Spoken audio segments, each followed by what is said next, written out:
Eh bien, bonsoir à tous les amis, bienvenue sur la chaîne des éditions Kana. On se retrouve évidemment comme chaque mois pour le live du mois. Vous connaissez les bails désormais au bout du 12e, mais généralement vous êtes quand même un peu au courant que tous les mois il y a un live sur cette chaîne. Et aujourd'hui, c'est le live de décembre, c'est le live de la fin de l'année. On va revenir tous ensemble sur ce qu'a donné un petit peu cette année 2023, mais également revenir sur ce que va vous apporter 2024, parce que ça y est, c'est dans les starting blocks, on y est dans quelques semaines. Il va falloir s'accrocher parce qu'il va y avoir du contenu, ça je peux vous assurer. Mais sachez que c'est un véritable plaisir de me retrouver sur ce dernier live de l'année avec toute l'équipe de Kana avec qui j'ai pu travailler cette année quasiment. On se retrouve avec Nathan, que vous n'avez pas forcément pu voir beaucoup, mais qui a été un peu l'investigateur. Ouais, L'homme de l'ombre. L'homme de l'ombre. Mais non, mais avec plaisir d'être sur ce live. J'avais fait avec toi aussi au Shijima. T'en avais fait un, ouais. Ouais, en début d'année, donc on clôt un peu. Début d'année, fin d'année. Le cycle est respecté. Notre très chère Stéphanie, comment ça va? Ah bah ça va super bien, je suis très contente d'être là pour le dernier live de l'année, c'est trop cool. Bah ça me fait très plaisir en tout cas de t'avoir. On va parler de pas mal de choses avec toi puisque tu es directrice de communication, pour préciser quand même un petit peu ce que tu es chez Kana. Mais à côté de toi, nous avons également un visage connu, beaucoup de discussions endiablées avec ce très cher Timothée, éditeur chez Kana. Comment ça va? Écoute, très bien, toujours un plaisir de vous retrouver ici. Très content de te retrouver pour cette dernière. Le chat vous envoie plein de love déjà. Tout le monde est très content de voir comment ça va un petit peu le chat là. Est-ce que vous allez bien? Racontez-nous un petit peu vos vies aussi. On est là pour échanger avec vous. Vous le savez, messieurs, dames. Bref, vous le savez, Noël arrive. Donc du coup, forcément, ça veut dire des cadeaux. Ne vous inquiétez pas, ce live sera chargé également. Vous allez avoir des jolis petits tirages si je me trompe pas. Ou alors tu as modifié le... Attends. Oui, on va faire plein de tirages. Oui, c'est ça, il y a plein de tirages, on est d'accord, parce que là je le vois plus sur le runner. C'est la magie du direct. Là ça y est, il n'y a plus de cadeaux en fait, c'était une vanne. Désolé, non, en vrai, il y aura moult petits tirages au fur et à mesure, mais nous allons commencer tout de suite avec la rétrospective de 2023. Il y a eu beaucoup de choses qui ont été annoncées, d'ailleurs ici, sur les différents lives, sur les différentes sorties qu'on a pu montrer sur tout ça. Et on va commencer directement par tout ce qui est notamment autour de l'anthologie de Jun Mayuzuki. Est-ce que Timothée, tu peux nous en parler un petit peu? Parce que apparemment, ça a été un de tes coups de cœur. Ouais, Jun Mayuzuki, c'est l'autrice qui est un coup de cœur. Oui, c'est ma chouchoute. Voilà, faut le dire quand même, faut le dire. Donc après sa première série, Après la pluie, on avait commencé à publier Kowloon Generic Romance. Et alors, le rythme, c'est pas dans un hebdo au Japon, donc le rythme est un peu lent. Et il y avait ce recueil d'histoires courtes qu'elle a fait entre 2007 et 2017. Où on a tout un portrait de femmes et assez moderne et toujours d'actualité, alors que les histoires commencent un peu à dater par rapport à sa carrière. Et c'est toujours intéressant, on trouve, de montrer un peu l'évolution du travail d'un auteur, d'une autrice. Et là, en plus, en mode histoire courte, tu picores et ça permet de patienter entre deux sorties de Kowloon Generic Romance. Qui a été l'un de mes gros coups de cœur de l'année, Kowloon. Je l'ai découvert cette année. Super. Tu t'y attends pas, hein? En fait, tu lis le premier tome, tu fais OK. Le deuxième tome, tu fais ah bon? D'accord. Tu lis le troisième, tu fais... En termes de twist, ils sont pas mal. Où allons-nous? Ça, j'avoue que Kowloon Generic Romance, ça a été un gros kiff à regarder de mon côté, clairement. Donc ça, c'était l'un de tes gros coups de cœur sur l'année 2023, en tout cas, qui est sorti. C'est une autrice que j'adore, donc oui, il ne pouvait pas ne pas être dans mes coups de cœur de 2023. Non, mais je comprends. Alors, juste après, tu en as parlé juste à l'instant, mais on s'était vu, nous, pour Kujo l'Implacable. Est-ce qu'on peut un petit peu en parler? Parce que mine de rien, c'est donc du coup le nouveau manga du mangaka de Ushijima, de Manabe. Ushijima, qui a été une série qui a été un petit peu compliquée quand même pour Kana parce que c'est un petit peu long. Mais du coup, il y avait eu une belle OP avec la sortie de Kujo l'Implacable. C'était donc du coup, quand vous achetiez Kujo l'Implacable, vous aviez un tome 1. Ouais, même pas besoin d'acheter le tome 1 de Cujo en fait. Ah, Vous c'était alliez, pas- c'était c'était pas- une opération, on a fait plusieurs milliers de volumes gratuits. Ouais, du tome 1. Ouais, du 10 000 tome 1 de exemplaires Ushijima. du tome un de gratuit en Ushijima, librairie pour pour Alors, faire découvrir. découvrir. est-ce que ça s'est bien passé cette OP en vrai? Ah bah oui, oui, ça s'est bien passé. Hein. C'est assez inattendu en fait comme, Ouais. comme C'était la opération. première fois qu'il y avait une opération commerciale Ouais. comme ça, donc c'est vrai qu'on ne nous attendait pas là-dessus. Après, comme tu dis, c'est une série quand même qui est assez dure. C'est vraiment C'est sur. compliqué. C'est pas Naruto. Non, c'est Voilà. vraiment pas pour tous les publics. pour tous les hein. publics, Non. mais les libraires ont beaucoup apprécié cette opportunité justement de faire découvrir, etc. Donc je pense que tu vois, on a recruté sur les quelques premiers tomes. Après, comme tu dis aussi, c'est une longue série, donc faut y aller et c'est pas joyeux. Donc tu C'est vas pas à pour petite tout le monde. dose, tu vas à petite dose. Non, ça Clairement. montre une face du Japon qu'on n'a pas l'habitude de voir, notamment dans le manga, et c'est Ouais. ça qui nous intéresse avec cet auteur. C'est ce qu'il montre et ce qu'il nous dit du Japon n'est pas ce qu'on a l'habitude d'entendre. Donc c'est intéressant d'avoir ce regard-là sur la société japonaise. Ouais, non mais c'est vrai que c'est... Enfin moi en tout cas la première fois que j'ai lu Ushijima, j'avoue que Bah, tu t'y attends tu pas. t'y hein. attends t'y pas attends et pas. tu fais Ah. d'accord. Et en fait, ça va ok. toujours de plus en plus loin en fait. Il s'arrête pas. Alors pour revenir aussi un petit peu quand même sur Kujo, si je me trompe pas, il est sélectionné pour Angoulême. Tout à Ouais, fait. le 3e volume. Ouais. Donc, Ça, quand c'est même, on est dans très la sélection content. générale. Solide, Ouais, parce ouais. que c'est dans la sélection générale classique. Enfin vraiment, ça Carrément. peut remporter un joli prix. Un joli prix. Franchement, je trouve ça assez Bah, c'est le genre cool de série, voir Kujo arriver là-dedans, quoi. C'est le genre de série qu'on a besoin aussi. Hein. Bien Parce sûr. que c'est pas grand public, donc pouvoir le mettre au devant de la scène dans un tel événement comme Angoulême. Voilà, Et donc, cool. Kujo, on est toujours dans le truc sociétal du Japon, mais plutôt côté avocat, un peu Côté côté avocat véreux. véreux, Exactement. un petit peu Oui, et puis particulier. qui cherche toujours à respecter la loi, même s'il Tout s'en en la fout. contournant. Voilà, même s'il s'en fout de la morale au final. Il défend des ordures au final. Mais, C'est En ça. vrai, lecture extraordinaire. Je vous invite vraiment à lire Kujo l'implacable si vous êtes un minimum curieux du monde underground du Japon. Vraiment, c'est un manga qui mérite 1000 fois. On va passer au prochain titre, Le Fils de Taïwan. Alors là, je ne sais pas qui veut en parler, mais Tout le monde se tourne vers Timothée. c'est un titre, Timothée, ça. Non, bah, c'est un titre qui nous vient de Taïwan, Son of Formosa dans le titre anglais. Ça fait partie des titres qui, pour nous, ont leur place dans Made in, où là, on s'ouvre aussi davantage au reste de la production asiatique, pas uniquement centré sur le Japon. Et bah, on avait publié il y a des années de ça Une vie chinoise, qui était un regard de l'intérieur sur l'histoire de la Chine contemporaine. Là, de la même manière, on a un témoignage de l'intérieur de l'évolution politique et de la vie au quotidien de Taïwanais de la fin de la Seconde Guerre mondiale jusqu'à nos jours, au travers du portrait d'une personne qui a vécu, nous a malheureusement quitté cette année et qui a eu un parcours hallucinant entre la fin de la Seconde Guerre mondiale, la défaite du Japon, l'arrivée de Chiang Kai-shek, qui arrive sur Taïwan, lui qui va finir, qui va passer 10 ans en prison pour prisonnier politique, et comment il reconstruit sa vie derrière, et comment il lance une maison d'édition pour promouvoir la bande dessinée auprès des jeunes, et tout ça, et comment il perd tout. Et voilà, c'est très très intéressant. hallucinant comme parcours. très profond comme histoire. Et oui, voilà, tu dis, ah oui, ok. Et c'était il y a même pas 50 ans. Ouais, Puis, c'est ça qui est dingue. graphiquement, il y a quelque chose, hein. Chaque volume a un style différent. Ouais. C'est toujours le même dessinateur. Il se renouvelle en fait sur les 4 volumes. Mais ce qui est très cool, moi j'ai beaucoup aimé ce C'est format, excellent. justement, avoir un truc très changeant, en fait je trouve que ça te tient en haleine finalement. Tu sais, là où tu peux avoir des mangas qui, quand ils vont rentrer dans des trucs très durs, bah, des fois tu vas t'enfoncer, moi ça peut un peu me bloquer. Par exemple, Bonu Poon Poon, à un moment, j'ai eu besoin de lâcher parce que c'était trop le même dessin, trop dur, et donc du coup j'arrivais à un moment, j'étais en mode ok, faut que je sorte du truc.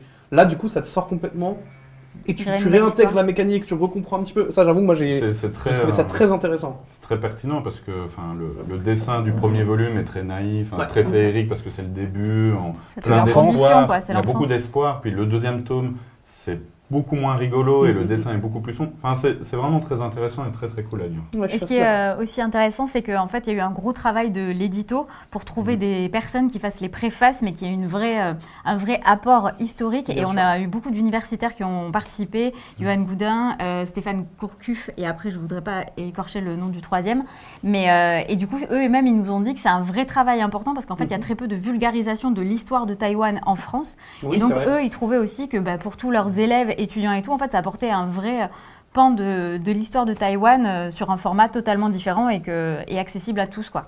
Donc ça, c'était aussi chouette. Ne serait-ce que sur l'aspect du langage, où il se mélange des différents dialectes, et que ce soit aussi du japonais, du chinois, du mandarin, plus les langues locales, et comment tout ça cohabite, et comment les gens parlent avec tout ça, et d'une génération à l'autre, ça ne va pas être les mêmes langues, et, ce qui complexifie aussi un peu les choses. Et là, quand tu es en France, tu n'as jamais entendu parler de ça, quoi. Non, mais c'est ça qui est ultra intéressant. Mine de rien, avec ce genre de titre, c'est important de toute façon de mettre en avant les patrimoines qu'on peut retrouver. C'est ultra niche. Ultra important. Quelque chose. Oui, alors, par contre, effectivement, c'est très niche. Mais c'est pour ça, c'est bien de le mettre en avant. Ça peut être aussi ce genre de... Tu sais, c'est ce genre de niche où tu peux voir une explosion sans même t'y attendre. Parce que le propos est tellement intéressant que ça peut séduire des gens juste à travers le plot. Là où... En fait, moi, je sais que c'est le genre d'histoire qui peut attirer des gens qui ne sont pas forcément fans de manga. Ah non, mais qui n'en lisent jamais, en fait. Mais tu le vois juste, mais sur la couverture presse, on a eu Libération, Le Monde diplomatique.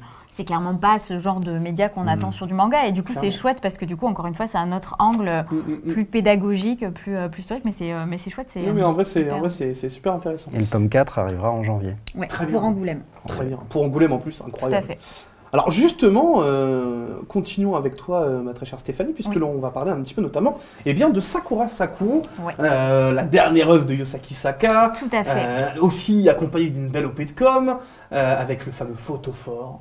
Qui a cartonné, donc j'espère que vous avez pu vous en procurer un, parce que du coup ça on ne pourra pas le refaire à chaque fois.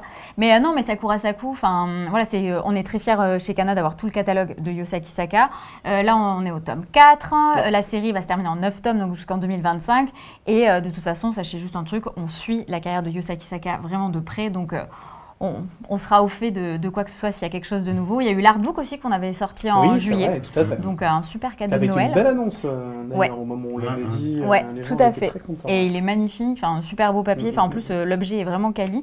Donc voilà, c'est juste pour dire que c'est ça aussi qu'on disait tout à l'heure avec Asano, etc. C'est que on aime aussi beaucoup la politique d'auteur, et pas que des auteurs made in ou big ou quoi que ce soit, mais aussi dans le shoujo. Pour nous, quand on peut, c'est hyper important de le faire. Bien sûr, évidemment. Alors, on va enchaîner maintenant avec un titre qui, pour le coup, moi, j'ai pas pu le lire ou autre, mais c'est La famille à Tokyo. Ah! Je suis désolé, il y a des petits trucs que j'ai pas de lire. Il est là, juste là. J'aurais aimé pouvoir tout lire si votre texte pas moi. Ce n'est pas vraiment Alors, ce n'est pas un titre. C'est un guide. Ouais, c'est un guide fait par Julie Blanchin qui avait fait chez nous la cuisine sans sushi.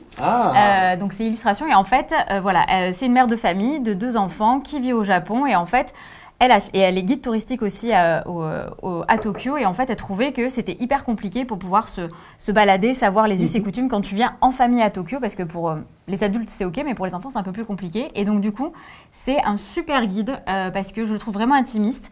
Moi, je ne suis pas en famille à Tokyo, mais je suis juste moi à Tokyo.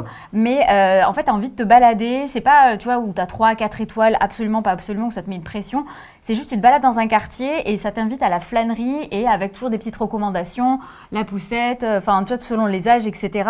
Et avec un petit guide utile et toujours super bien illustré. Et il y a un truc hyper cool qui est assez unique. On s'était même posé la question pendant très longtemps de savoir si on en faisait une carte ou quoi, mais c'est en fait, alors au Japon, il y a plusieurs systèmes de métro, et donc du coup, c'est à chaque fois des plans séparés. Et en fait, elle, avec son frère, ils ont cartographié tout Tokyo avec tous les systèmes de métro, etc. Donc en fait, c'est une carte énorme, gigantesque, colossale, ça n'existait pas, etc. C'est vraiment unique.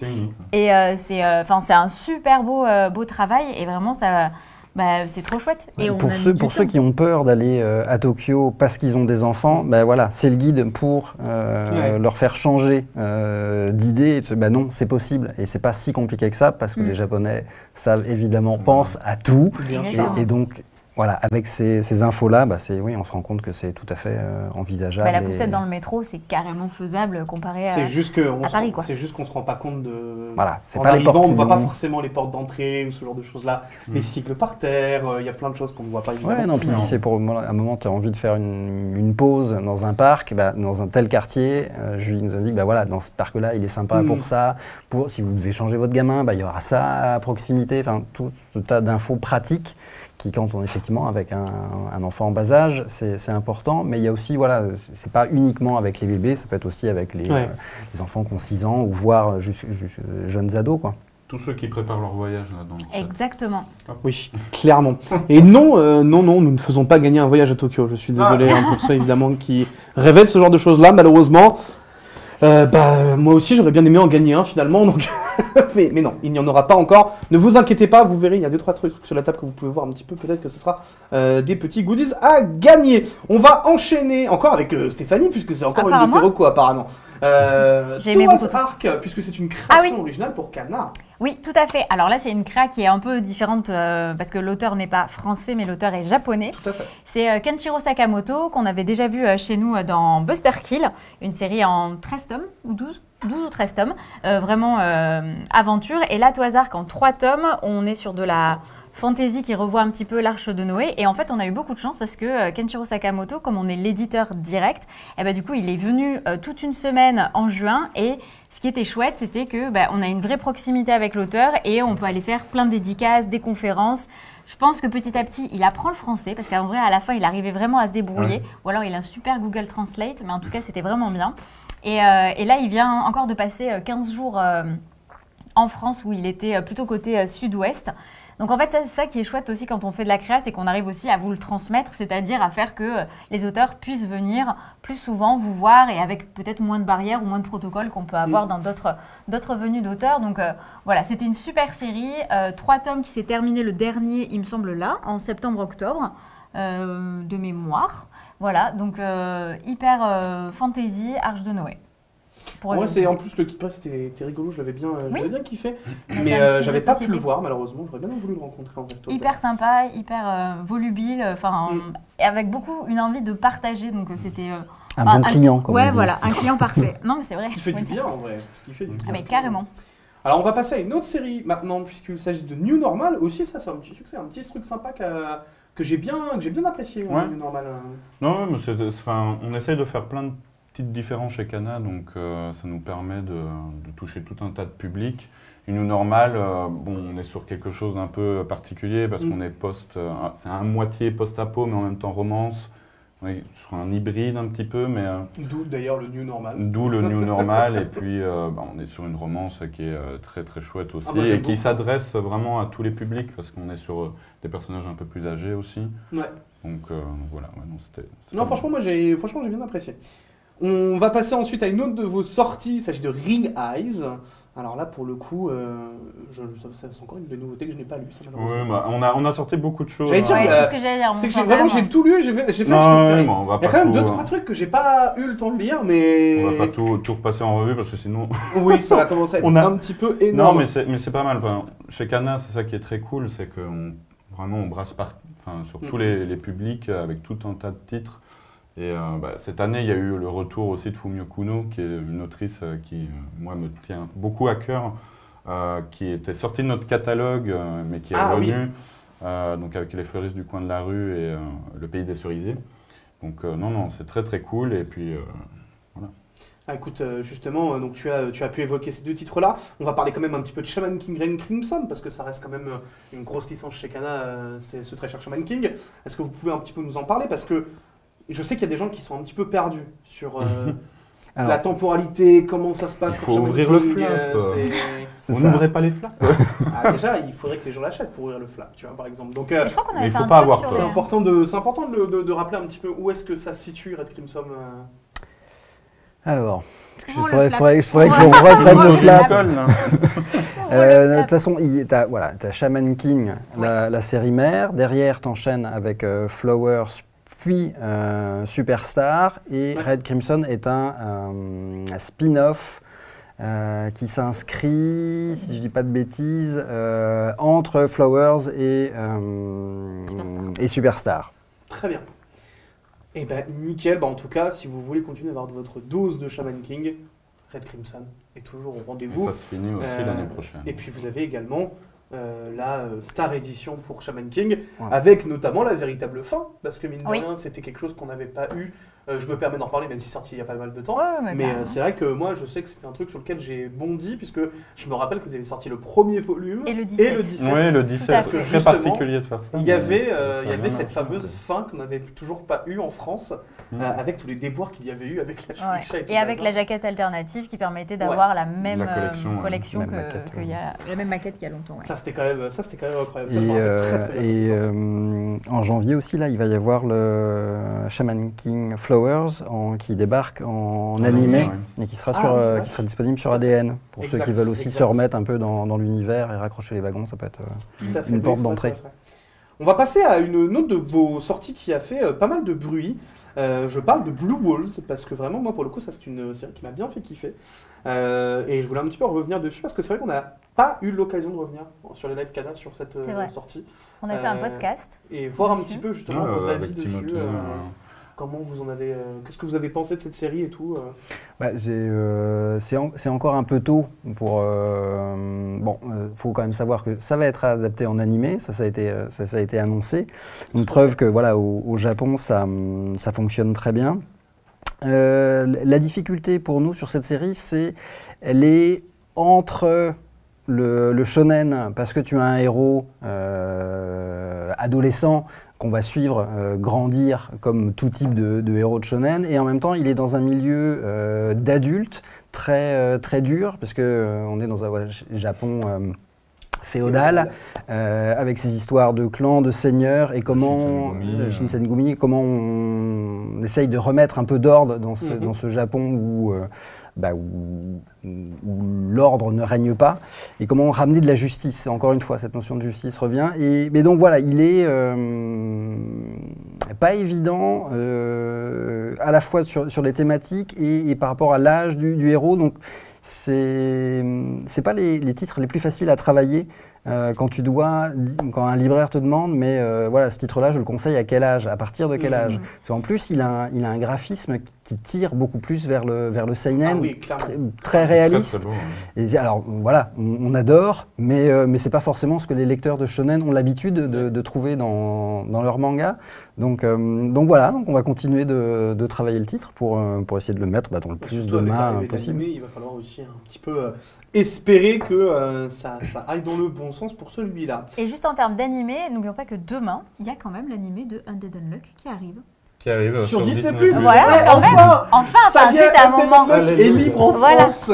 Un épisode par semaine, on y va tranquillement, mais ça arrive. On a toujours 2 mois et demi de retard. Mais voilà. Mieux vaut tard que jamais. Exactement. Il sera disponible intégralement, légalement. Donc allez-y.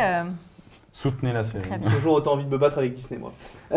Bref, maintenant passons à quand même l'une des grosses dingueries qu'il y a eu cette année, parce qu'il y a eu la venue de Asakura et Obata pour Showa Shoten. Très gros événement. Ça a été un truc fou que vous m'avez permis de vivre, puisque j'ai pu rencontrer les 2 auteurs. Ah ouais. C'était incroyable ce tour de France et de Belgique que vous avez fait avec eux. Ouais, j'avoue, c'était une très chouette. Oui, non, je sais. Le travail. Pardon à César. Non, c'est pas moi, j'ai rien fait, mais j'ai accompagné.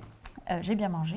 Non, mais c'est toute une organisation que les lecteurs ne mesurent pas forcément. Comment, pour une maison d'édition, quand il y a des auteurs japonais qui sont invités, c'est le branle-bas de combat, faut s'organiser, et Stéphanie ne compte plus ses heures. Enfin voilà, il faut parer. Écoute, pour parer à tous les éventuels problèmes qui pourraient se présenter pour les anticiper pour pas qu'ils n'arrivent. Et ça, moi je sais pas faire ça. Stéphanie le fait très bien. Moi j'adore faire ça.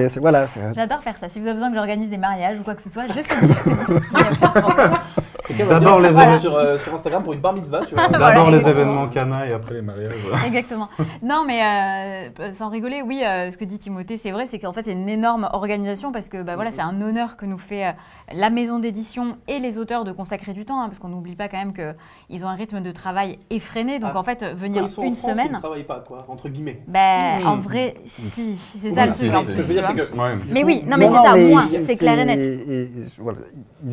Obata a quand même travaillé travailler pendant. Il y Ah a oui, des soirs, il a dit non, désolé, je pars maintenant parce que je dois bosser. C'est ça. Après, tu t'étonnes qu'ils soient tous en burn-out là-bas. Et qu'ils soient fatigués. Mais c'est un rythme. Mais c'est une autre vie aussi. Enfin, ils découvrent une autre culture, leur public qu'ils n'ont jamais rencontré. Enfin, c'est pas du tout la même chose. Ils connaissent pas ça. Complètement. Et c'est des vraies expériences. Ah oui, c'est épuisant, mais c'est des vraies expériences. Et moi, je retiendrai juste un truc que m'a dit Monsieur Obata à la fin, c'est mais avec toute une humilité incroyable et une gentillesse incroyable, il me dit bon, là, j'ai pris de l'énergie positive pour 3 ans, merci. Parce qu'en fait, la rencontre du public, on a fait un meet and greet où il y a eu 8 personnes qui ont pu les rencontrer en petit comité. Et alors, il était vraiment un peu stressé parce qu'en fait, il y a toujours ils n'ont pas trop le recul de leur succès, de ce qu'ils ont pu, tu vois, transmettre aux générations. Et donc, il y avait ce truc, mais est-ce qu'ils vont être contents, etc. Et quand il a vu que, la mayonnaise prenait bien, et du coup, il était hyper touché, hyper ému, et ça a été vraiment un de ses meilleurs moments, ça, et la rencontre du public, ça a été vraiment chouette. Et c'était surtout un super duo, parce que Monsieur Obata, il est un petit peu dans le retrait, toujours très... Je sens qu'il est un petit peu plus en recul. Exactement, plutôt introverti et tout ça. Et Monsieur Asakura, qui était donc le scénariste, lui, par contre, hyper volubile, première fois en France. Asakura, il m'a fait délirer. Vraiment, tu sens qu'il a juste envie de rire, c'est un truc. C'est ça, et puis Monsieur Obata était un peu gêné, parce que Monsieur Asakura est fan de Monsieur Obata, en fait. C'est vraiment quand il a dit, moi, je voudrais qu'il y ait Monsieur Obata, et qu'il y a eu Monsieur Obata sur son travail, c'était quand même... juste dingue, quoi. Puis très curieux. À Bruxelles, ils ont eu l'occasion de visiter le centre belge de la bande dessinée. Donc, M. Asakura posait beaucoup de questions après sur comment fonctionne la bande dessinée franco-belge, les duos scénaristes-dessinateurs, le rapport avec les éditeurs. C'est vrai que nous, en plus, on a beaucoup plus cette tendance à faire des duos. Enfin, je trouve que c'est pas la même mécanique sur la franco-belge que sur le manga. Donc, non, mais ça doit être assez intéressant pour eux de découvrir ne serait-ce que les méthodes de travail ou autres, et puis de goûter du vrai fromage aussi, parce que faut pas déconner. Et parce que Monsieur Obata est fan de fromage, donc sa deuxième soirée au Mans, on avait privatisé, on était dans une super librairie, chez Bulle au Mans, on avait privatisé le soir un petit espace où il y avait un fromager qui était venu, il avait coupé son propre comté. En fait, ça paraît bête, mais ça leur a fait des souvenirs juste... Enfin, moi, j'ai une photo de lui en train de couper du comté, c'est incroyable. Et il a repris son comté. Du comté depuis l'âge de 5 ans et demi. Voilà, c'est ça, tu ne te rends pas compte de la chance. C'est comme quand nous, on va au Japon. Mais si vous, le chat, vous avez des questions sur comment ça se passe l'organisation d'un événement, n'hésitez pas, je viens pas souvent. C'est vrai. De toute façon, je vous lis, donc s'il y a des questions qui sont pertinentes, je vous les poserai, il n'y a aucun problème, n'hésitez pas les petits potes. Mais c'était on est là pour ça. On jongle entre la Belgique et la France aussi. Là. Il y a eu des événements à Paris et à Bruxelles. Ça, c'était très cool quand même, je trouve. Moi qui suis belge, ça me fait plaisir. Oui. Kana est franco-belge, donc c'était aussi important pour nous de faire les... Enfin, quand on peut, on fait les deux. Et là, comme tu dis, ce qui a été chouette, c'est que non seulement on a fait Paris-Bruxelles, mais on a pu rajouter le Mans sur une semaine. Tu t'imagines, ils ont fait 8000, voire plus de kilomètres, du jet lag, tu les trimbales et tout ça, mais ça écoute, ça c'est... Bon, franchement, non, c'était chouette. Enfin, je re-signe, c'est bon. On voit que, en tout cas, c'est ça que t'es contente de ce qui s'est passé, ça fait plaisir. C'était un beau moment. Ça fait vraiment plaisir. Alors, pour revenir sur une autre petite série quand même qui est sortie, et ça, je veux le faire parce que c'est quelqu'un que j'ai beaucoup apprécié à voir en live, mais on va parler un petit peu de Silence. Calmez-vous, ne faites pas trop de bruit, évidemment. Je vous vois déjà dans le chat faire vos vannes catastrophiques, mais j'aimerais un peu qu'on revienne sur Silence parce que c'est une sortie française, que c'est important d'en parler, surtout que, mine de rien... ça a eu des très bons retours. Oui, on est très content de Silence. Chez Kana, depuis des années, et même avec les Made in dans notre collection, comme disait Timothée, on travaille avec des Taïwanais, des Chinois. Donc déjà, depuis le début, on faisait déjà de la création. Et depuis quelques années, on fait de la création plus shonen. Et là, Silence, c'est le petit dernier qui est arrivé. Et puis, on est très content. C'est un style unique. Et puis... Là, Johan, ça y est, il y va, il a fait plein de dédicaces et il a pu rencontrer son public. Là, il se repose. Si tu me regardes, repose-toi bien, ça reprend malheureusement, bientôt. Il vient de finir son tome 3. Ouais, voilà. Il a tweeté tout à l'heure, je l'ai vu, qu'il avait fini ses dernières planches. Malheureusement pour lui, il habite Angoulême. Et qu'est-ce qu'il y a à Angoulême dans pas très longtemps? Oh non! Voilà, le tome 2. Voilà, déjà. Le tome 2 sort à Angoulême. Il pourra dédicacer sur le voilà. tome 2. Non, mais on est très content de l'accueil qu'a eu la série. Et je pense que, merci à vous. Ouais, c'est vrai, c'est cool, c'est chouette. Je pense que c'est de la bonne énergie positive qu'il faut passer aux auteurs, parce que c'est pas évident la créa, on ne sait pas si la série va pouvoir continuer ou pas, parce que c'est plus compliqué pour une maison d'édition de se lancer sur la création. Et donc les auteurs se mettent aussi parfois très fort la pression tout seul, et donc c'est bien de pouvoir leur dire non mais ce que tu as fait c'est bien, on a adoré, on a aimé, les gens donc n'hésitez pas à leur dire quand vous les croisez en dédicace ou en salon ou autre, ça les booste. Bah en plus on voit quand même moi c'est ce que je disais la dernière fois, c'est que on commence à vraiment voir une forme de maturité sur le manga français. Et je trouve que Silence en est vraiment une belle représentation de ce que c'est aujourd'hui. On a eu tous les précurseurs avec Renaud Le Maire et tout le bazar avant. Là, on se retrouve vraiment avec quelqu'un qui sort maintenant son premier projet en tant que manga et que ça attrape des gens directement. Je trouve que c'est quand même très bon signe. Là où tu prends ne serait-ce qu'aller 4 ans en arrière, il n'y aurait pas du tout eu le même impact parce qu'il y a encore 4 ans, le manga français, c'est encore fustigé de fou. Et je trouve que c'est ultra cool de voir aujourd'hui les mentalités évoluent dans un très bon sens. Là, je vois plus de gens dire sympathique, bien et tout, vivement la suite que autre chose. Et c'est vrai qu'il y a une dynamique positive à mettre en place. Et je pense qu'il faut aussi que les auteurs, les éditeurs sur la créa, on se serre les coudes pour pouvoir la mettre en avant. Et c'est important. Alors, et par contre, je tiens à m'excuser parce que du coup, il y a plus de créa ces dernières années, donc on reçoit encore plus de projets qu'avant. Et je suis très en retard dans les réponses sur les dossiers. Donc, mea culpa, on essaye de rattraper le retard. C'est beau ce que tu dis. Moi, je trouve que c'est bien que tu dises ce genre de choses-là en live. Comme ça, au moins, ne vous inquiétez pas, vous serez lu un jour. C'est juste le temps à Timothée. Ouais, c'est ça. J'ai une petite question juste pour le chat, si jamais. C'est parce que, en fait, comme tu disais, Bitel, effectivement, une création, ça coûte plus cher qu'un achat de droit et achat de licence. Mais c'est qu'on doit construire la notoriété from scratch, quoi. Parce que du coup, quand c'est une licence, forcément, il y a un peu d'attente, il y a un peu de buzz, c'est connu ou quoi. Et là, vraiment, il y a un travail de faire connaître. Après, est-ce que l'auteur, lui, il se met sur les réseaux et tout. Et du coup, moi, je sais pas, vous, sur le chat, qui nous regardez, c'est quoi qui vous emmènerait, qu'est-ce qui vous donnerait envie de lire une créa? En fait, le premier truc qui vous donnerait, est-ce que c'est un trailer, est-ce que c'est un chapitre, est-ce que c'est une image, est-ce que c'est une interview? Parce que du coup, nous aussi, on a besoin de votre retour pour se nourrir de ça, parce que c'est pas évident. On essaie toujours de faire la bonne recette pour que ça fonctionne. Là, c'est trop bien, on a eu que des feux verts et des trucs hyper vertueux, un cercle hyper vertueux pour Silence. Avec Suite Concrete et tout avec ça. Toutes les BD aussi qui ont été créées. Les classiques. C'est clair. C'est de la création, ça. Très belle réussite. On sait que ça avait... moi, j'hallucine encore du succès de la BD Goldorak. Vraiment. Je dis pas ça en mode... Goldorak, c'est pour les yeux, mais c'est quand même... C'est quand même une licence qui était un petit peu... enterré dans la vie générale des gens et voir une BD arriver comme ça et faire des ventes comme pas possible. Et surtout, on a réussi à la transmettre aux autres générations parce que le travail était incroyable dessus. Ils l'ont modernisé. Mais Goldorak, il est hors norme. Et c'est aussi le premier dessin animé japonais qui a débarqué sur les écrans. Donc ça a vraiment marqué et pour le coup, plus d'une génération. Donc voilà, c'est un phénomène à part, mais c'est... on a plein d'auteurs talentueux, donc faut aller découvrir et les soutenir. Faut prendre le temps. Faut prendre le temps de découvrir ces gens-là, je pense vraiment. C'est important. Et donc vraiment, toutes les personnes dans le chat qui n'ont pas forcément l'occasion ou des a priori vis-à-vis du manga français, franchement, allez checker Silence, allez checker Onera, parce que je vous jure que c'est des jolies petites pépites qui méritent votre attention, ou encore les classiques qui sont vraiment... très solide quand même, vraiment, on va pas se mentir. On va pouvoir passer un petit peu aux séries qui sont terminées en 2023, parce que et j'ai envie de revenir sur 2 séries principalement, parce que sinon on va pas avoir le temps, parce qu'il nous reste encore... Il y a beaucoup de choses qui sont...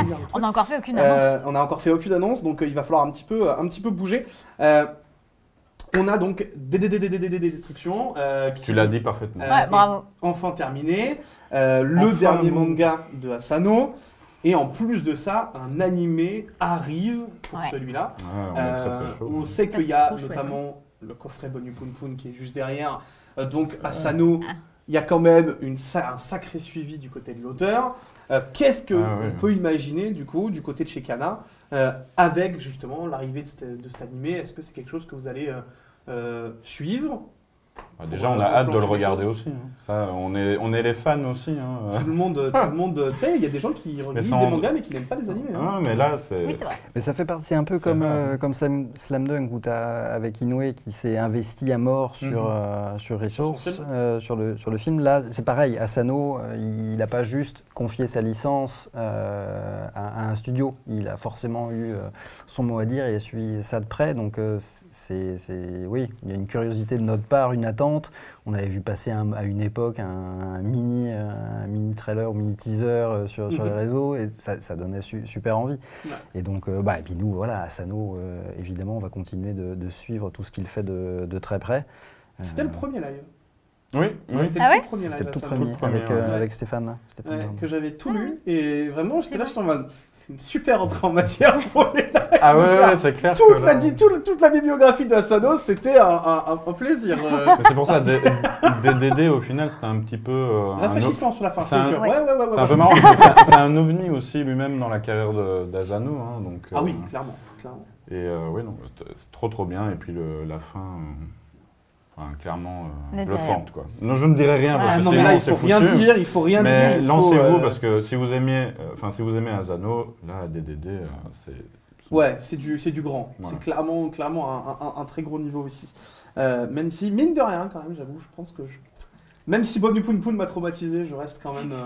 sur lui quand même, ouais, le classique. C'est quand même vraiment très fort, quoi. Moi, j'ai du mal quand même à choisir à chaque fois un titre. C'est ce que les éditeurs détestent le plus. C'est lequel ton préféré tout bien, parce que Errance, moi j'ai adoré Errance aussi. Errance, c'est incroyable aussi, clairement. Très autobiographique. Tous les one-shots un peu qu'il avait sortis, bien solides aussi. Ok, allez, on va passer donc du coup à la deuxième série dont je veux parler, puisque là, on parle d'une série de légende, malgré le fait que ce ne soit pas forcément suffisamment connu à mon goût en France, mais on va parler de la fin de Gintama. Après un lancement en 2007 en France, 77 volumes sortis. La vache. Avec un dernier, avec une couverture métallisée, et un beau volume, mon pote. C'était il y avait deux posters aussi dedans. Alors, comment vous avez vécu la fin de Gintama? Parce que c'est une licence anthologique pour moi au niveau du manga. Tellement c'est... Regarde, il a le sourire. Il avait une envie, c'est de parler de Gintama. Non, mais parce que moi, c'est là aussi une série sur laquelle j'ai bossé en tant qu'assistant édito, série que j'adore. Je trouve que Sorachi est juste dingue comme auteur, dans tous les sens du terme, peut-être. Ah là, pour le coup, on peut le dire dans tous les sens du terme, oui. Et voilà, parfois, il y a des séries, malheureusement, qui rencontrent pas leur public, ou pas autant de public qu'on le voudrait. Et en même temps, il y a un noyau dur de fans qui suit la série depuis le début. Avec un rythme de parution qui a changé au fil du temps. À un moment, on avait espacé les tomes parce que ça fonctionnait pas bien. Puis on s'est dit, mais il y a 77 tomes, il va bien falloir qu'on arrive au bout si on veut pas que ça finisse en 2050. Donc on accélère. Et ils étaient toujours là. Et donc voilà, petit clin d'œil, petit cadeau, les remercier avec... une jaquette inédite pour le premier tirage. Très bel effet, hein. Moi j'ai adoré. C'est Manu qui a géré ça d'une main de maître avec la technique du cold foil, de faire en sorte que à chaque fois, ce qui est compliqué, c'est parfois de visualiser le rendu final quand tu décides de partir sur un effet. T'es jamais sûr du résultat de la finale et non, là on s'en est très bien sorti. En vrai, en plus, c'est horrible parce que c'est vraiment une série qui est ultra cool parce qu'elle fait tellement de références dans tous les sens qu'à un moment tu vas forcément te retrouver dans un tome ou dans un épisode pour ceux qui regardent l'animé, même s'il n'est toujours pas disponible en France si je ne me trompe pas, ce qui est d'ailleurs probablement une raison de pourquoi c'est pas assez connu, mais ça c'est encore un autre débat. Mais en fait, je voulais un petit peu revenir dessus parce que je trouve que c'est vraiment une licence qui mérite 1000 fois d'être exposée comme l'une des plus grandes en fait, parce que tu vas rire, il va y avoir des trucs ultra sérieux, tu vas te prendre des références en pleine tronche. Enfin, vraiment, t'as raison, c'est dingue dans tous les sens du terme. Et Je comprends pas pourquoi c'est pas plus mis en avant que ça du côté des gens. Vraiment. Parfois, lisez Gintama, c'est tout ce que j'ai à vous dire. Pardon, non, mais c'est pas moi qui l'ai dit. Non, vraiment, il faut y aller clairement. Alors, je veux juste revenir aussi sur une autre petite série, parce que c'est aussi une longue série, 63 volumes, Zetai Karen Children, qui a pris quand même son temps, depuis 2012, 63 volumes. On a pas mal de séries qui ont un nombre de volumes assez élevé. Et, chez Kana, on essaye toujours d'un maximum le soutenir, la soutenir, la série. Ouais. Et d'aller au bout. Et d'aller au bout, c'est ce qui compte au final. Quand une série, comme Timothée vient de dire, ne rencontre pas son public, on est les premiers déçus. Mais on a décidé d'y aller et on va jusqu'au bout parce que y a des gens qui travaillent dessus à qui ça plaît. Y a des lecteurs qui nous attendent. Et nous, ça nous fait toujours plaisir quand on arrive au bout d'une série et que les commentaires, c'est merci d'avoir été jusqu'au bout parce que les gens savent aussi parfois que c'est pas le plus simple. Ce qu'il faut aussi bien se rendre compte, c'est quand on va au bout d'une série et que on rend pas les droits tout de suite, après il faut continuer de la commercialiser, qu'elle soit toujours disponible, qu'on puisse toujours la commander, la trouver dans les librairies. Donc il y a aussi par moment des réimps qu'il faut faire. Et quand ce sont des réimps sur des séries qui n'ont pas fonctionné, c'est des petits tirages. Donc c'est tout de suite des coûts. Donc, mais on essaye dans la mesure du possible de le faire parce que tu découvres la série 5 ans après sa sortie, il n'y a pas de raison que tu sois lésé par rapport à celui qui l'a commencé dès le début, quoi. Ah c'est sûr, mais ça pour le coup, et ça c'est important que tu le dises parce qu'effectivement on sait que c'est pas toujours respecté. Non, mais finir une série, c'est pas toujours le cas pour tout le monde. C'est pas simple non plus à faire. Mais ça, on est tout à fait d'accord. Et en vrai, c'est pour ça que c'est tout à votre honneur de réussir à finir ce genre de série-là, surtout quand c'est quelque chose qui, malheureusement, ne prend pas spécialement du côté du public français et autres. Moi, je suis obligé de saluer ce genre de choses-là. Et le chat le dit clairement. Énorme respect pour Kana qui va au bout et garde les tomes dispo. C'est un truc important pour les gens. C'est le message. Il y a beaucoup de titres. Chez Kana, on a un catalogue immense. Il y a beaucoup de titres qui ne sont plus dans les librairies, mais elles sont, pour une grande majorité, toujours disponibles. Commandables auprès du libraire. Ça ne veut pas forcément dire je dois le commander sur Amazon. Vous demandez à votre libraire, il le commande une semaine plus tard, il reçoit les tomes. Voilà, donc franchement, allez-y.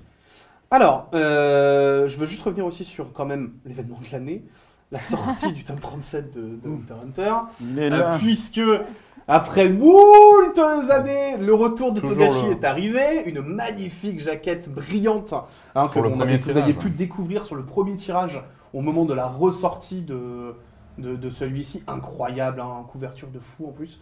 Vraiment, comment ça s'est passé cette ce retour de Togashi, parce que ça reste quand même l'un des plus gros shonen qu'on ait connu sur cette terre.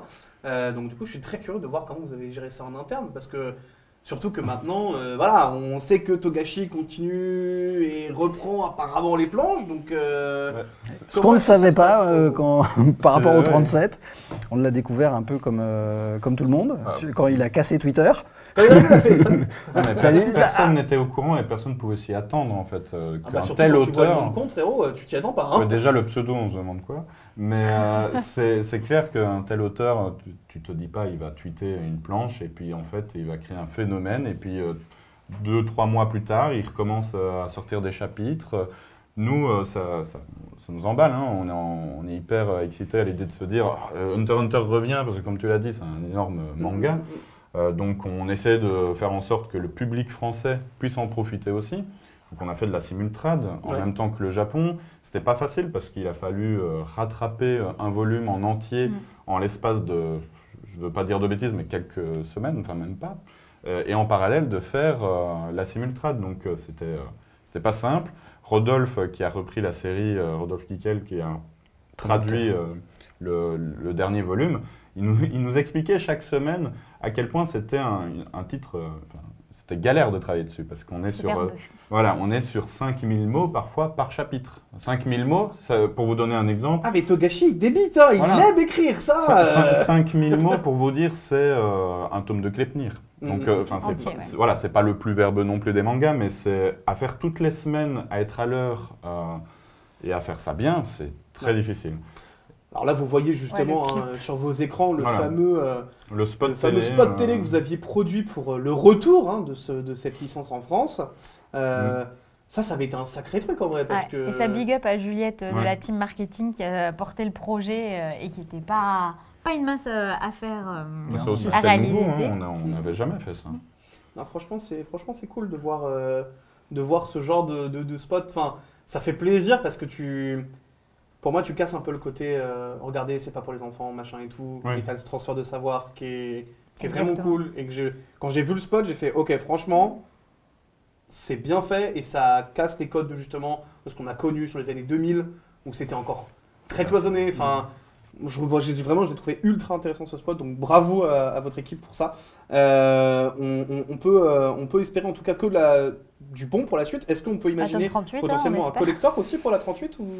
Alors, ça dépend quand on le sait. Voilà, pour l'instant... On est aux aguets sur Twitter, voilà, on cache la page toutes les semaines. Il n'y a pas de tome 38 annoncé. Nous, on a déjà avancé des pions pour proposer un collector dans le cas où le 38 arrivera, pour pouvoir dégainer assez vite. Parce que c'est ça toute la difficulté sur les collectors en termes de fabrication. Ça demande généralement plus de temps. Ouais. Et donc voilà, on a mis les premiers jalons. Après, on attend de voir quand le tome 38 arrivera et on se tient prêt. Alors, pour rappeler un petit peu quand même le mode de fonctionnement, la Shueisha garde toujours un tome en réserve le temps que Togashi ressorte des chapitres. C'était comme ça pour le 37. Donc on sait que ce sera comme ça pour le 38. Enfin, c'était même comme ça il y a 5 ans. C'est comme ça de base. En fait, depuis qu'il y a des hiatus, ils ont toujours gardé un tome en réserve. Alors bon, maintenant, est-ce que ça va se passer avec les statements qu'il a fait sur Twitter récemment dû à s'il a changé de magazine on sait pas vraiment ce qui se passe encore, c'est un peu bizarre. Il se passe des choses en tout cas. Parce que c'est vrai que le manga est passé en archive du côté du Shonen Jump. Voilà, donc ça veut tout et rien dire. Alors oui, ça veut tout et rien dire. On reprécise que quand tu es mis en archive, c'est pas forcément que tu changes de magazine ou autre, c'est juste que tu es en pause pendant X temps. Il faut quand même, c'est important de le dire, parce qu'on sait que, je me rappelle très bien que tout le monde est en mode « Ça y est, c'est fini, Togashi se barre de Shueisha », t'es en mode « Wow, des gars, tranquille ». Je pense pas qu'il parte là. Tout va bien. En tout cas, on est aux aguets. Oui, je me doute bien évidemment que vous êtes aux aguets. En tout cas, j'espère que content quand même de cette sortie du tome 100. Ah bah carrément, on l'attendait depuis, tout le monde l'attendait depuis super longtemps, nous les premiers. Donc oui, non, c'est chouette et comme tout le monde, comme dit Nathan et Timothée, on guette Twitter, on guette tout ce qui sort, tout ce qui peut se dire et puis on croise les doigts et on est prêt. C'est ça qui est intéressant. C'est ça qu'on veut, évidemment. Eh bien, on va pouvoir passer à 2024. Ouh. Après avoir débrief 2023, il est l'heure d'attaquer 2024 et on va commencer par les séries qui vont se terminer. Je vais vous donner les noms de séries qui se terminent.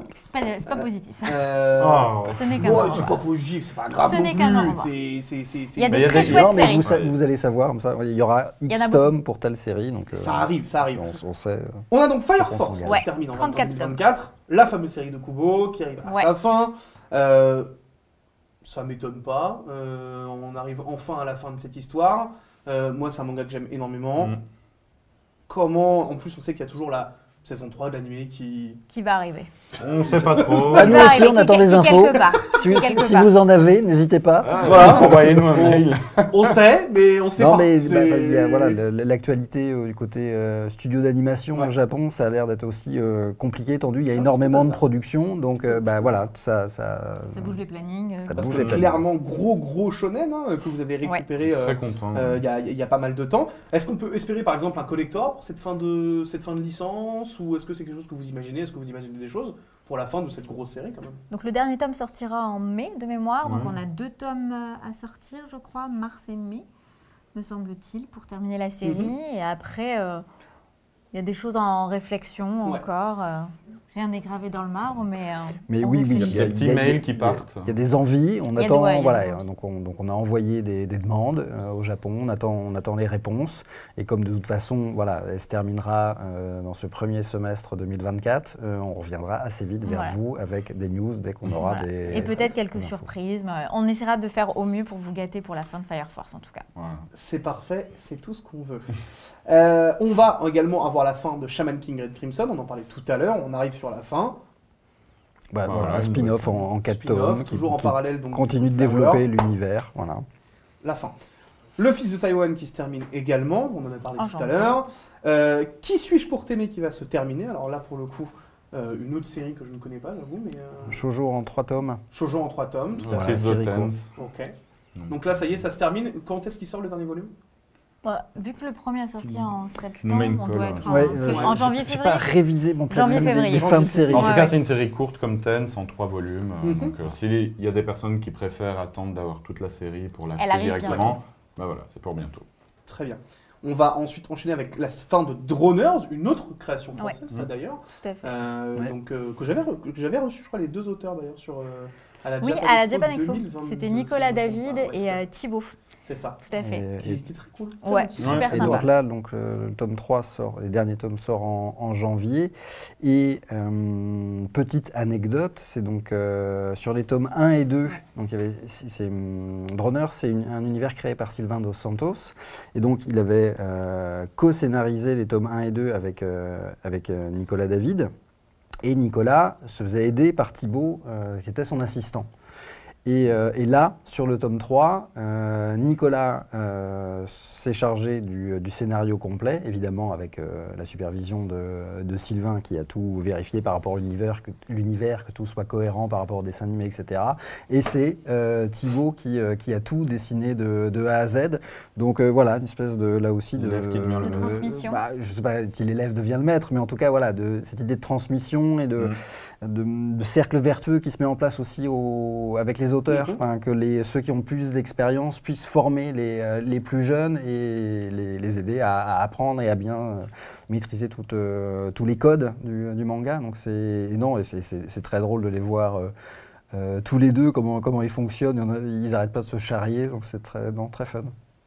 Alors justement, on va passer à un autre titre que toi tu as beaucoup aimé, puisqu'il s'agit des 13 000 Vengeances. Titre qui est sacrément puissant, on va pas se mentir, mais qui évidemment malheureusement s'arrête aussi. Il faut bien arriver à un moment à la fin d'une série. Est-ce que tu peux nous en parler un petit peu, parce que c'est une œuvre de Kazuo Kamimura, là encore un auteur qu'on suit depuis des années chez Kana. Et ce qui nous intéressait dans cette série-là, c'est que il touche un registre qu'on n'avait pas encore publié jusqu'à présent, plutôt horrifique, même s'il y a toujours des femmes sublimes et son esthétique qui est là, mais voilà, il y avait une thématique un peu différente qui tourne autour d'histoires de vengeance, de rancœur, de rancune. C'est noir, c'est dur, c'est violent à la Kamimura. Et ça, on a pu le faire grâce à un éditeur italien qui est un fan, là aussi, absolu du travail de Kamimura, qui a été au Japon discuter avec la fille de Kamimura pour republier ces histoires sous forme de volumes reliés. Parce qu'au Japon, elles ne sont jamais sorties sous forme de volumes reliés, uniquement dans des magazines de prépublication. Et donc, c'est pour ça que, en recherchant les archives, ils ont aussi retrouvé les planches couleurs des magazines. C'est pour ça qu'on a pu avoir les pages couleurs dans notre édition. Et tout ça est expliqué dans la postface du tome 1. Et voilà, encore une fois, sur ce genre d'auteur, c'est toujours fascinant d'apprendre un peu plus les coulisses et voir comment les choses se passent et comment lui-même a créé ces histoires-là à l'époque pour des magazines, etc. Et moi, Kamimura, je suis un grand fan. C'est clairement du très très très solide en termes d'auteur, on va pas se mentir. Alors, on va passer à la fin aussi de Moriarty, fin de la première partie. Ouais. Grosse série que moi j'ai bien apprécié d'ailleurs, un animé qui est arrivé en plus juste derrière, donc qui a fait pas mal de bien aussi à la série, on sait que ça a bien plu. Qu'est-ce qu'on peut imaginer pour cette partie 2 ? Parce que... Elle arrivera pas tout de suite. Oui, parce qu'elle n'est pas encore prépubliée au Japon. Donc il y aura, avant la partie 2, il y aura Moriarty The Remains, qui est des spin-offs et histoires parallèles, qui va venir s'intercaler entre partie 1 et partie 2. Le temps de faire patienter, évidemment. On passe ensuite à Trap Hall qui se finit. Mais on va passer ensuite, il faut qu'on aille un petit peu vite malheureusement, puisqu'on a aussi la fin de Boruto, hein, bien évidemment, Boruto, fin de la première partie. On sait que maintenant tout Blue Vortex est actuellement en simultrade du côté de Manga Plus désormais, avec votre soutien là-dessus. Important ça quand même, parce que c'est une sacrée série qui reprend un envol d'ailleurs depuis la fin de la première partie. Mais ça aussi on s'y attendait pas. Pas du tout. Parce que nous, Boruto c'est devenu, on le fait depuis le début, et puis du jour au lendemain on apprend que le dernier chapitre, le prochain chapitre c'est le premier d'une nouvelle série, on se dit quoi, Boruto ça se finit, et en fait on a vraiment hâte de savoir la suite, et dès que c'est arrivé, là on était au taquet pour... une fois encore, le proposer pour un maximum de personnes en France. Mais c'est drôle, il faut imaginer aussi, enfin drôle, encore une fois pour les coulisses, c'est que voilà, on apprend, donc la numérotation des chapitres change, et donc plein de questions se posent, mais donc ça veut dire la suite c'est... Est-ce que c'est un nouveau tome? C'est une nouvelle série. Et l'ayant droit japonais ne sait pas, doit tourner vers la Shueisha pour poser des questions. Et voilà. Donc en fait, on ne sait toujours pas si ce sera un tome 1. Ce sera un tome 1. Ce sera un tome 1, on est d'accord. C'est bien ce que j'avais lu. Ouais, donc ce sera une toute nouvelle série pour, donc du coup, Boruto to Blue Vortex. Et ensuite, en dernière fin de série, Diamond in the Rough. Est-ce qu'on peut parler un petit peu de cette série? Parce que pour le coup, c'est assez particulier. Moi, je l'aime bien. Donc je suis curieux d'avoir un petit peu vos retours dessus, parce que c'est pas une série que moi j'attendais plus que ça. Et j'ai été assez surpris. Série prépubliée sur Jump Plus, donc toujours Shueisha, et avec un shonen peut-être plus old school. Clairement plus old school. Dans son approche scénaristique, où on prend plus le temps d'installer l'univers, de mettre en place les personnages et l'intrigue. Mais que nous on trouve vachement bien, enfin, c'est diablement joli, efficace, c'est très très beau, un soin apporté aux détails assez dingue, et puis voilà, cet univers des pierres, de la minéralogie, comment l'auteur a réussi à construire tout un univers autour de ça qui est assez fascinant et qui nous a pris. Non mais en vrai, moi j'ai trouvé ça très intéressant. Et surtout de voir en fait ce format sur le Jump Plus. Là où justement le Jump Plus c'est un peu le renouveau et tout ce qui est très changeant dans la forme du manga aujourd'hui. Revoir ça, j'avoue, ça m'a un peu surpris. Et la relation maître-élève est aussi très forte dans Diamond in the Rough. Je suis assez d'accord. Alors, on va passer en speed quand même sur les annonces qui ont déjà été teasées sur les réseaux ou même sur ces lives ici, puisque on avait évidemment parlé, là je vais me tourner vers Chris qui est juste derrière, de Slam Dunk Deluxe, la fameuse. On l'entend crier dans les micros. Puisque on a en fait, après donc cette fameuse Star Edition, l'édition Deluxe Slam Dunk qui arrive enfin en France. On a vu plein de chromalins sur vos réseaux. On sait que c'est un suivi bien énervé. On essaye pour que le public comprenne aussi les enjeux d'une édition de luxe, parce que c'est pas un boulot qui est simple, il y a beaucoup de personnes qui travaillent dessus. On est sur Slam Dunk, donc Inoue, donc c'est une série qui est très importante au Japon, donc il faut faire ça bien, et on essaie on donne le maximum, et le but c'est aussi de montrer au public comment ça marche.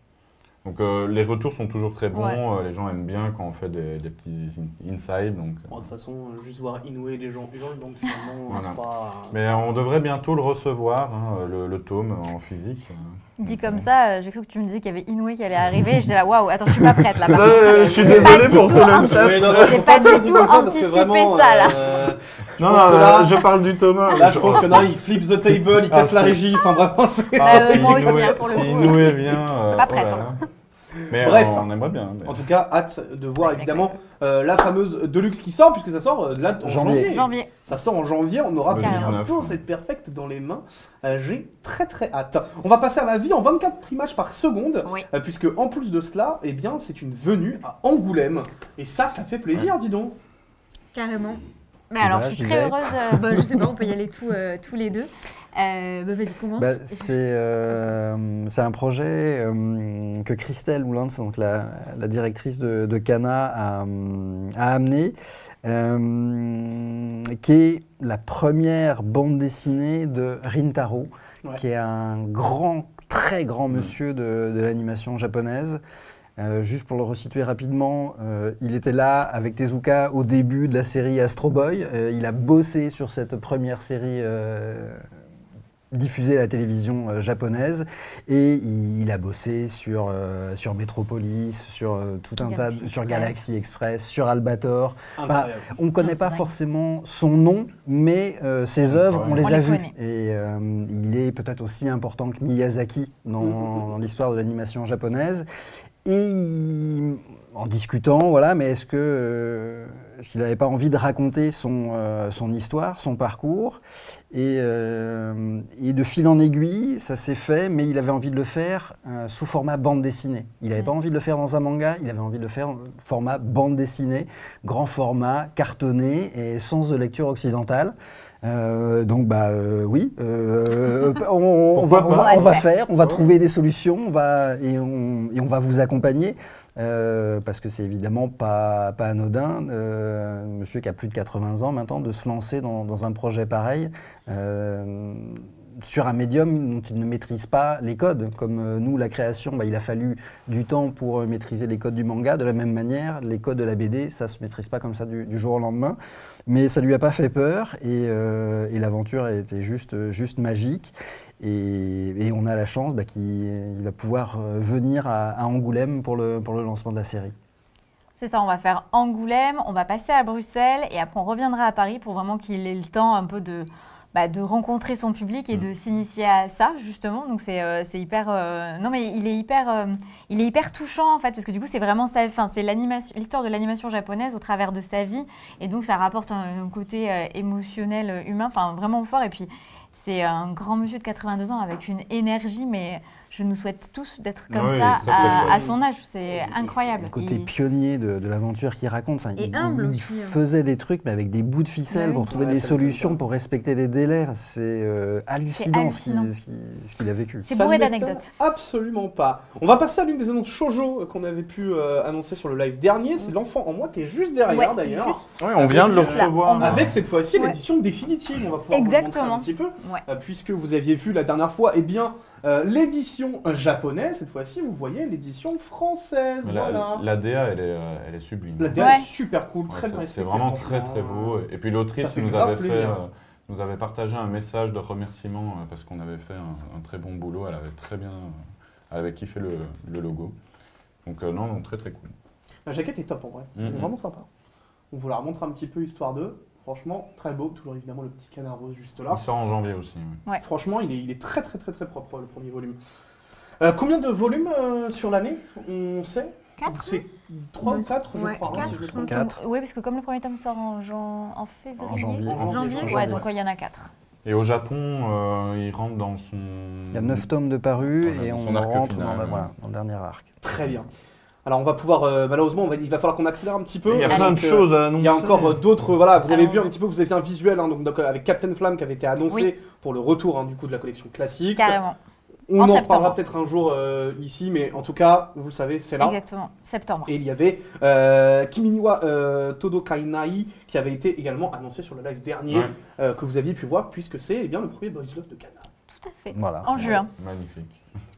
Incroyable. Bref, parlons un tout petit peu des réimpressions quand même pour le coffret de Bolly Boon Poon. Oui, alors ça c'est comme pour mars 2024. Ça c'est la bonne nouvelle. C'est quand même une bonne nouvelle parce que c'est une annonce bonne nouvelle. C'était très demandé, ça a été un super succès. C'était un test pour nous aussi parce qu'on n'avait jamais fait ça. Voilà. Je la tourne en même temps. Mais il n'est pas plein quand vous allez le prendre, il est vide. Mais regardez ce que ça donne. C'était ça, c'était voir les coffrets à plat, comment ça allait, au niveau logistique, est-ce que ça allait tenir la route, est-ce qu'on allait y arriver et est-ce que les lecteurs allaient être demandeurs de ce genre de coffret. Et on s'est fait dépasser par le succès de ce coffret, d'où cette cette réimpression du coffret prévu pour mars. Et ce sera la même offre, le même coffret pour 2 Asano achetés. Donc si vous avez tout Poun Poun, c'est pas un problème, il y a plein d'autres séries d'Asano. Voilà l'offre. Et on est super content de pouvoir le réimprimer. Et Inu Asano était lui-même très très fier de ce produit à tel point que c'est lui qui a voulu l'annoncer sur les réseaux sociaux absolument. Et ça, on était très contents. Très Très Donc voilà, petite info, cadeau. Ça, c'est quand même très vraiment stylé, on va pas se mentir. Hein. Voilà. C'est des petites fiertés d'éditeurs, de maisons d'édition, ça, quand Tu ça arrive. m'étonnes. Messieurs, dames, on va enfin pouvoir passer aux premières annonces. Allez. Et on va faire une annonce, c'est pour ça que j'ai dit à Chris de se ramener de toute façon, puisque la première annonce concerne quelque chose que vous attendez tous très fort, il s'agit de l'artbook Slam Dunk, qui va enfin pointer le bout de son nez. Ça y est, sorti 2024 en février. Ça tombe bien, je suis né le 12, n'oubliez pas. Au prix de 22,95 et vous avez donc du coup un premier bouquin incroyable. Là, et alors là, l'édition bon, japonaise. alors là, comment vous expliquer que là tu rentres dans du très grand. Là c'est juste une explosion de plaisir pour les yeux quoi. Quelques mots à dire quand même dessus parce qu'on avait fait l'illustration plus qui était le deuxième artbook d'Inoue. Ne pleure pas. Ah, ne pleure pas, ouais. qui était aussi une co-impression avec le Japon. C'est pour ça qu'on avait pu le faire. Et donc cet artbook-ci est aussi une co-impression avec le Japon. Actuellement, c'est dans les bateaux, ça arrive. Ouais. Donc, c'est la bonne nouvelle. C'est la bonne nouvelle. Ça y est, ne vous inquiétez pas. Ce n'est pas des projets. It's happening. Ce ne sont pas des projets très simples à faire. Mais là, vu qu'on est sur une co-impression, on le fait en même temps que le Japon. Et on est très content de pouvoir le rendre disponible pour la France. Donc on est aussi sur un produit qui est limité, justement pour cette raison-là, parce que c'est pas nous qui pouvons gérer ces impressions à tout va. Et autre petite nouvelle aussi, parce qu'on n'avait pas pu en dire grand-chose depuis quelques semaines, mais on a enfin une date pour cet artbook-ci. Pour le Resource. Voilà, Resource. Donc il y a eu le film Slam Dunk, qui est incroyable, il faut absolument le voir. Qui sort en DVD début mars. Qui sort en début mars en DVD Blu-ray. Et donc cet artbook-ci, on l'a adapté. C'est très compliqué. Notre équipe éditoriale se tire les cheveux parce qu'il y a énormément d'infos dedans. Et ça sort le 15 mars. Donc on est très content parce que ça arrive enfin. Donc, un mois après ton anniversaire, Bitel. On l'a bien compris, rassure-toi. On l'a noté quand même. Seulement, je pouvais... Il y a une main qui... Tu attendras. Alors Chris, tu vas attendre s'il te plaît, on le présente au live d'abord. Je sais que tu as envie de le toucher, mais quand même. Non mais c'est une dinguerie de faire ça. Un peu de respect, monsieur. Pour nos viewers. Puisque là, comment vous expliquer que là on rentre dans des sacrées dingueries, puisque là vous pouvez même sûrement voir le travail d'ailleurs de Ken Arto. Et puis il y a une partie du manga dedans aussi, il y a vraiment beaucoup d'inédits. Et c'est pour ça que c'était très difficile à travailler sur l'adaptation. Donc big up à Elodie qui a beaucoup bossé dessus. Elle a géré. Bon, on vous le rappelle, ça sort donc du coup le 15 mars pour Slam Dunk Resource. Pardon. Hâte en tout cas de l'avoir. Est-ce que vous avez déjà le tarif potentiel ou pas du tout? Je ne sais plus, mais... Oui, on doit déjà... Normalement, je vais pas le dire. Il n'y aura pas de bêtises, il sera accessible, vous inquiétez pas. On attendra tranquille, il n'y a pas de problème là-dessus. Bon, en tout cas, passons ensuite à la deuxième annonce, puisque cette fois-ci, il va s'agir d'un manga. Il s'agit dans un recoin de ce monde, qui sortira en janvier, réédition de Mikio Kuno. Incroyable titre, qui se retrouve une santé en 2024. Exactement, là du coup on continue notre travail de changement de la charte graphique de tout Fumio Kono. On avait donc sorti le Fleuriste du coin de la rue et le Pays des cerisiers en août dernier. Et donc là on sort les 2 tomes dans un recoin de ce monde, dans un format plus petit mais tout aussi magnifique. Il y avait eu un film d'animation qui était sorti. Donc c'est sous fond de Hiroshima et Seconde Guerre mondiale, une histoire... douce, et c'est toujours Fumio Kono, c'est doux, c'est un trait... alors c'est d'abord doux, je trouve, un trait doux. Ouais, mais au final... D'abord, toujours la chialade, quoi. Voilà, mais c'est vrai qu'on rentre dans le quotidien de voilà comment ça se passe en dehors de la guerre et comment finalement la guerre rattrape ce quotidien qui essaie d'être un peu protégé. Et c'est beau, c'est poétique, et voilà, faut se laisser porter. Et on n'aura pas que ça de Fumio Kono dans l'année. On continue ce travail de réédition, de son travail. Eh bien, en tout cas, les 2 tomes sortiront en 2024. Le retour, ça fait quand même vraiment super plaisir. Je trouve ça très cool de voir Fumio Kono revenir en France, en tout cas. Peut-être qu'on peut annoncer ça dans le même truc. Mais oui, on en profite parce que Fumio Kono, c'est pas fini. Exactement. Il y aura donc aussi... ça, c'est en janvier dans un recoin de ce monde. Ça, ce sera en janvier. Et après, donc, pour le premier... Normalement, on a une autre slide pour les deux tomes, ce sera directement en janvier. Janvier pour les 2 tomes. Et après, là, c'est une deuxième salve qui va arriver en juin, donc pour Sanpei et une longue route. Voilà. Donc pour Sanpei, cette fois-ci, sera en un seul tome, c'est une intégrale. Comme ils l'ont réédité au Japon, on va se caler sur leur format à eux. Et une longue route, voilà, réédition, avec à chaque fois la nouvelle DA. Et les petits bonus que rajoute l'autrice dans cette nouvelle édition. On est très très content de pouvoir ressortir Fumio. Ça c'est super cool. Je trouve ça trop cool de voir ce genre de manga revenir. Ça fait clairement bien plaisir. On va pouvoir enchaîner cette fois-ci avec une autre série qui là par contre est assez intéressante parce que on parle d'un sujet qui est très compliqué au Japon. On va parler de Tokyo Cannabis. Et oui. Parce que là, on rentre sur quelque chose qui est quand même très répréhensible par la loi au Japon. Chez Kana, on a tout un tas de titres assez matures, adultes, où on va un peu dans la... Enfin, on parlait d'Ushijima en fait au début de manga, on est sur des thèmes assez durs. Et là, on va suivre Morio, qui est un homme de 41 ans, il a une femme, une enfant, et il est fleuriste. Il vit son rêve, il a Regardez, avec ses plants de cannabis. Voilà, alors là tu vas un peu loin. Il a l'air si heureux avec ses plants de cannabis. Sauf qu'en fait, il s'avère que être fleuriste, tu gagnes pas beaucoup d'argent. Et il a énormément de galères que je ne vais pas vous donner ici. Voilà. Mais il va être amené à revoir un ami d'enfance qui va lui proposer de faire du cannabis, en fait, tout simplement. De gérer les plantes. Le classique, ce que fait tout le temps ton pote. Parce que bon, il est vraiment fan. Tu sais faire pousser des plantes. Fais donc pousser les bonnes plantes, mon ami. Mais c'est hyper intéressant parce que, comme tu l'as dit, c'est quelque chose de complètement illégal au Japon. Tu peux partir en prison si tu as consommation. On est vraiment sur quelque chose à la Breaking Bad, en fait. Quand tu le lis, tu le sens venir, ou c'est quelqu'un qui est vraiment pas à l'aise avec ce milieu-là, et il va être amené un petit peu il va être forcé à aller dedans, et en fait, il va probablement y prendre goût. Donc, je suis désolé, mais on a Yoann qui demande s'il y aura des goodies à la sortie. Oui. Il y aura un goodies, mais... Merci de poser la bonne question, Yoann. Il vous étonnera, le goodies.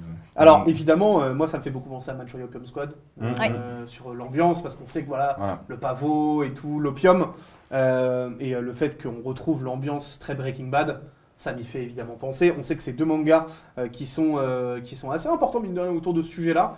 Et je trouve ça trop cool d'avoir les 2 en France. Parce que vraiment, parler de ce sujet-là et de voir comment c'est répréhensible au Japon, je pense qu'on ne se rend vraiment pas compte. Il fait ça très bien. Parce que là, on est dans l'époque contemporaine, contrairement à Manchuria Opium Squad. Donc, oui, là, c'est de nos jours. Et c'est très bien documenté. C'est pas... un mangaka qui va se dire, tiens, je vais mettre du cannabis dans mon manga, ça marche pas comme ça. Il fait en sorte que ce soit crédible pour que ça passe et qu'il y ait un vrai suspense, en fait. On se dit pas, il est sain et sauf, en fait, en faisant ça. On comprend toute la dangerosité de tomber dedans. Et donc voilà, il y aura 4 volumes l'année prochaine, donc 3 ou 4. Mais en tout cas, c'est super intéressant et moi, j'ai très très hâte qu'ils sortent. En tout cas, on espère que ce sera quelque chose qui vous motivera. Sorti pour février, 3 tomes qui seront disponibles en 2024. On va passer à une autre annonce puisqu'il s'agit de la 6e. On va parler de Isekai Shikaku, puisque ce sera une sortie cette fois-ci pour mars. Mais qu'est-ce donc que Isekai Shikaku ? Comme son nom l'indique, un isekai. Voilà. Mais non. Donc, genre extrêmement populaire au Japon ces dernières années, avec ces personnages qui se retrouvent projetés dans un autre monde d'Heroic Fantasy. Et là, pourquoi on a été sur ce titre-là ? Parce qu'il a un petit twist, il a une approche un peu plus décalée par rapport au genre. Et c'est ça qui nous a séduit dans ce titre-là, qui nous vient de la Shogakukan. Le héros est un écrivain, mais dépressif, plus. Et au début de l'histoire, il a qu'une idée, c'est se suicider avec sa muse, son amoureuse. Et au moment où ils doivent se suicider, paf, percuté par Truck-Kun, le fameux camion qui renverse tout le monde et qui fait que tu es projeté dans cet autre monde. Et donc, il débarque dans ce monde d'Heroic Fantasy. Et donc, il est accueilli. Donc, tu viens d'un autre monde, tu vas être le sauveur de celui-ci, tu vas combattre le roi des démons et tu vas tous nous sauver. C'est formidable. Mais non, rien à foutre de votre histoire. Il n'a aucune compétence. Moi, je suis là pour écrire, en fait. Non, même pas. Je suis là pour mourir. Oui. Donc... Et on va voir comment ça va se renverser. Qu'est-ce qui va le motiver? Qu'est-ce qui va le motiver? On va lui dire, mais attends, si tu as débarqué là en même temps qu'au moment où tu te suicidais avec ta muse, elle est sans doute là. Et donc, ok, je vais essayer de la retrouver, je pars en quête.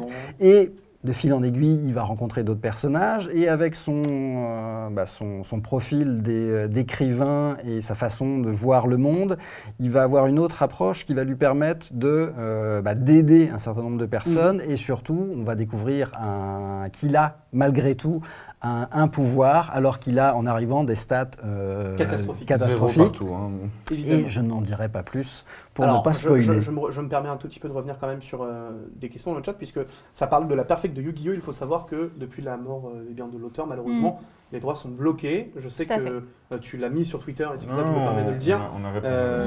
C'est actuellement, tous les droits sont en pause. Mais vous êtes sur le coup dès le moment où ça se débloquera, évidemment.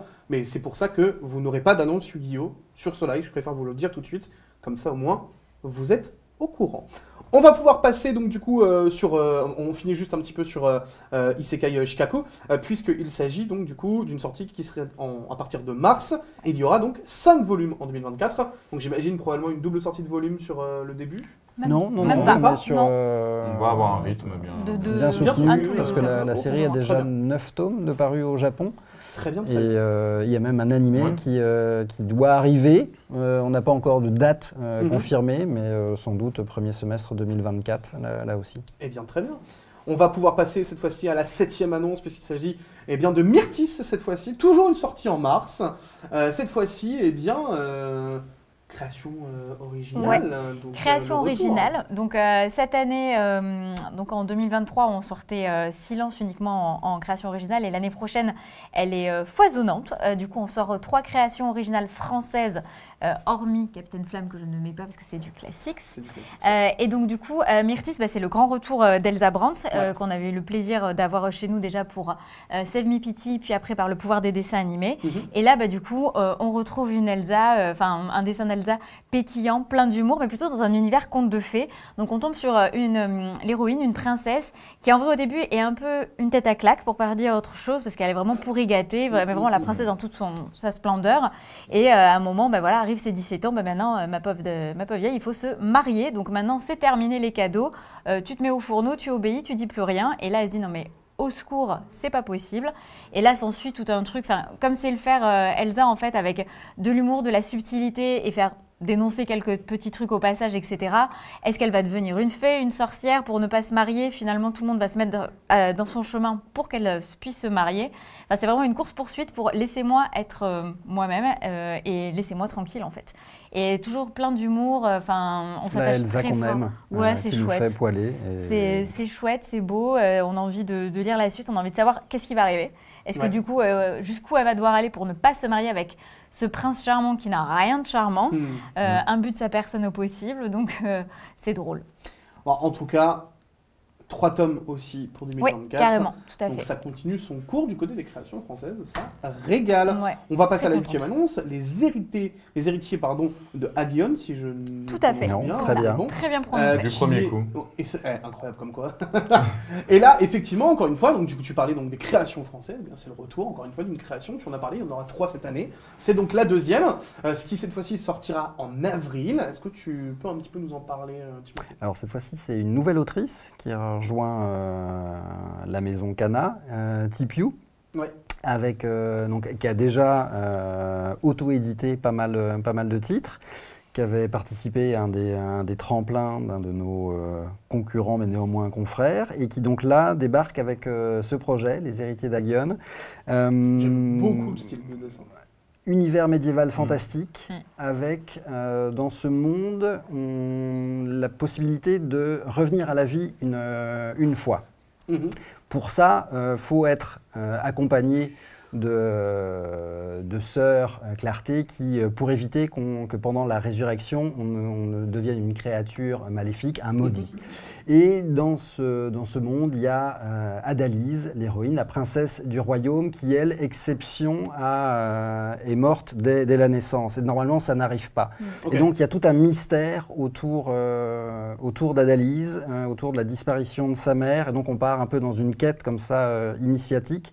Et moi, ce qui m'a vraiment séduit dans l'univers de TPU par rapport à cette série, alors il y a évidemment toute son intrigue, tout ce qu'elle met en place, mais le souci du détail au niveau des décors, des costumes, elle est juste hallucinante. Elle est bluffante. Très beau. Les coiffures de un souci du détail. On arrive à une vraie maturité. Voilà, les prochaines créations, tout le monde commence à prendre goût et à le faire. Quoi. J'avoue que là, j'ai vu les 3 pages, j'ai fait « Ah oui, d'accord, on est vraiment sur quelque chose de maîtrisé. » Voilà, je n'en dis pas plus parce qu'il se passe tout de suite quelque chose dès la fin du premier chapitre. Et ça va très vite. Et on part, comme souvent dans nos créas, avec un premier arc de 3 tomes. Et si tout se passe bien, si vous êtes au rendez-vous, on pourra poursuivre l'aventure.